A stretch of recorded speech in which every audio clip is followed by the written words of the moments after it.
think it's working now. Hello? Okay.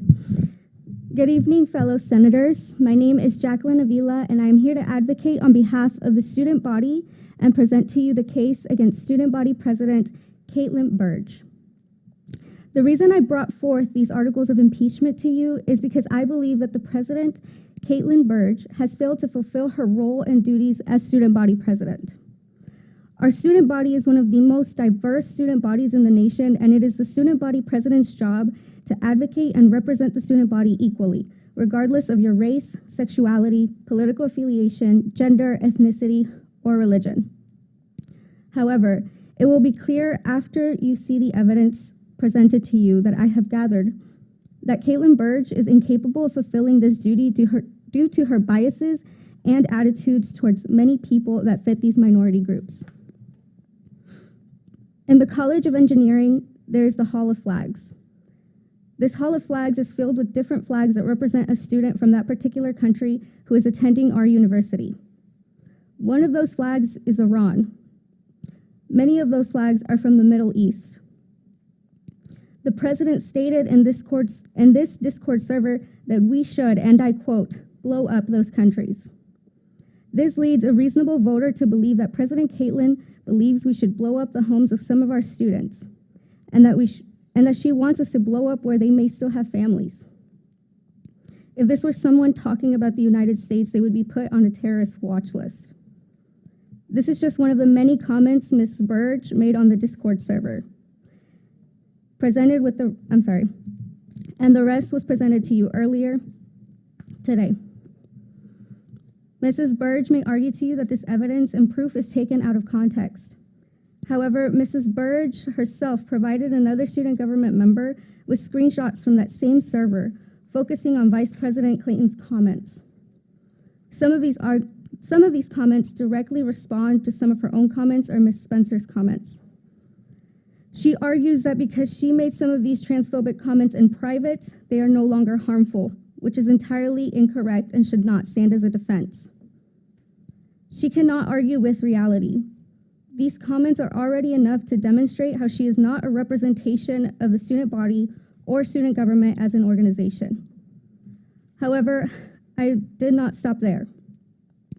Today, you also received screenshots from an anonymous Twitter account where Mrs. Burge made even more reprehensible comments about even more communities that attend our school who now hold the belief that she cannot, in good faith, represent them. She may say the Twitter account is not hers. However, I will demonstrate to you how this Twitter account directly interacted with her husband and posted a picture that is also on her Instagram, which is indisputably hers, with the same exact caption. You were also presented with a written statement by another leadership member who worked very closely with her, Arwa Jaffergy, our Speaker of the Senate. This statement will also demonstrate how her biases and prejudices hinder her from doing her job dutifully. Ms. Jaffergy will testify to how these supposed opinions of hers affect the way she conducts her job and her failure to do it entirely. It is unacceptable for a leader of our student body to directly hold these discriminatory values and mask them as political opinions or religious opinions. These are not political opinions. She is not disagreeing about how much taxes we should pay. These supposed opinions lead to incredible harm to people's livelihoods, and students should not have to worry that the leaders they elect hold these supposed values. Truly, I can just let the evidence speak for itself. These comments are unacceptable no matter who they are from, especially from someone in leadership. It does not matter that Mrs. Burge is half Hispanic or that she has any friends in these minority groups. That does not give anyone immunity from being racist, transphobic, Islamophobic, or xenophobic. As student senators, we are sworn to an oath to represent our constituency to the best of our ability. Our constituents have been let down by how long this behavior has been allowed to continue. I brought forth these articles of impeachment because when I found out, I knew it was unacceptable. I wish I would have known sooner, as I'm sure you all do. But now that this issue has been brought to our attention, we must stand up for our constituents and let them know that this is unacceptable in our organization. We must restore their faith in our organization and in us.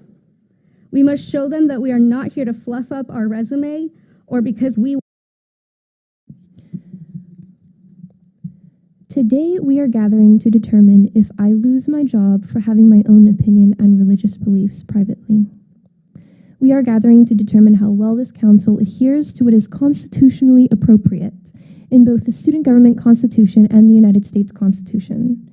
This university has allowed for an environment in which 2 young women employees and student leaders were allowed to undergo months of harassment and watch their peers be harassed. These 2 young women followed protocol, filled out the necessary reports, and worked tirelessly to rebuild the rifts in the team by putting up with all manner of behavior.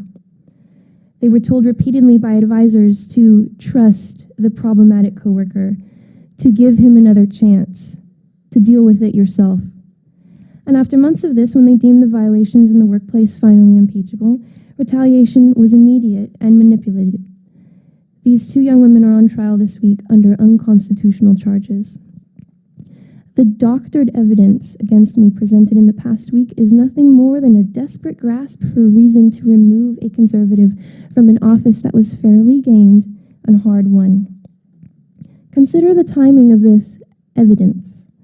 The individual who claimed to have significant problems with me didn't feel the need to bring this up at any point over the year of working with me, even after we had been very close friends for many months. This evidence was only brought forward when the individual was finally being held accountable for their actions. The accusations against me presented in the past have been taken up by a rabid activist group on campus who have verbally expressed one single-minded desire to ruin not just my current position, but my entire career, simply because I disagree with them.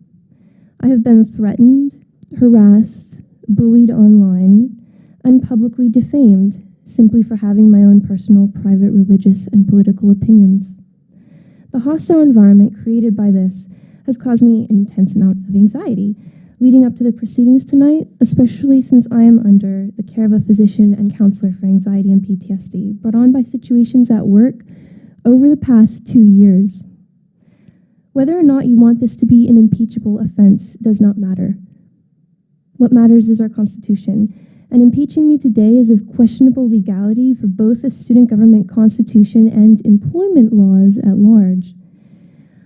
My impeachment legislation states that I have neglected my duties to represent the student body fairly due to partisan and hostile attitudes toward minorities, people of color, and people of the opposing political party, end quote. The evidence provided in favor of this accusation consists of statements made on a server dedicated to discussing political opinions and current events, and faulty hearsay from a fellow employee who has more than disproved his own credibility. Some might add that this evidence also comes from a right-wing satire account on Twitter that has 13 followers with no real name connecting me to it and contains statements so obviously absurd that no one would or should take them seriously. Frankly, I was amused that they even found their way into the evidence. If you are eager to provide my joke accounts, and there are many more other than these, as evidence to why I should lose my job, you are much more desperate than I thought. My opinions have been brought forward to the public eye, and according to the UTA Student Government Constitution in Article 2, Section 2.5, I have the right to my opinion as a student and member of student government. Article 7, Section 1 of the Constitution states that I can only be impeached for failure to fulfill duties and responsibilities, and not one aspect of the submitted impeachment legislation has sufficiently demonstrated a failure. Furthermore, I am guaranteed a right to my own opinion by the United States Constitution. Additionally, in Bylaw 1.4, my presidential duties are clearly laid out as well. The testimony of Arwa Jafferty that was shared with you today continues a pattern in the student government offices of me and my female colleague being told what should and should not make us fearful or uncomfortable. There is no precedent to my knowledge that a student body president can and should serve in the DI position, which is stated in her witness account, and it is disappointing that a colleague would make assumptions about my mental health in such a way. The flaws in this impeachment process cannot be overlooked. On March 30th, a student contacted student government with concerns that the impeachment rules decided by the Senate on March 29th were unconstitutional. On the same day, the student filed an appeal regarding the accused right to counsel. On March 24th, I was sent articles of impeachment. Adequate information for preparation was not provided until March 30th, after the Senate proceedings to decide the rules and after the Shorthorn had already reported on these proceedings. Then, without warning or notification, the articles of impeachment were altered and delivered to me again on March 31st, with the date of the impeachment hearing set at April 4th. If these articles were revised without notification, the timeline for the impeachment should have been reset, and the accused duly notified of the revisions being made. As it is, the accused had only a few hours left in the work week, the new articles of impeachment being sent out at 12:19 p.m. on a Friday, to gather evidence from university offices before April 2nd, Saturday at 6 p.m., and to obtain counsel from a university staff member, another right of the accused. You, the senators of the UTA student government, have been used. You've been used to perpetuate a mob mentality and a closed-mindedness at our university, proud of our diversity. You have been used to attempt a flawed impeachment on unimpeachable accusations, and you have been used as aids in certifying that harassers and bullies are enabled and victims are demonized. I urge the senators to exercise prudence and caution in these proceedings in which wrongful termination is at stake. Thank you for your time.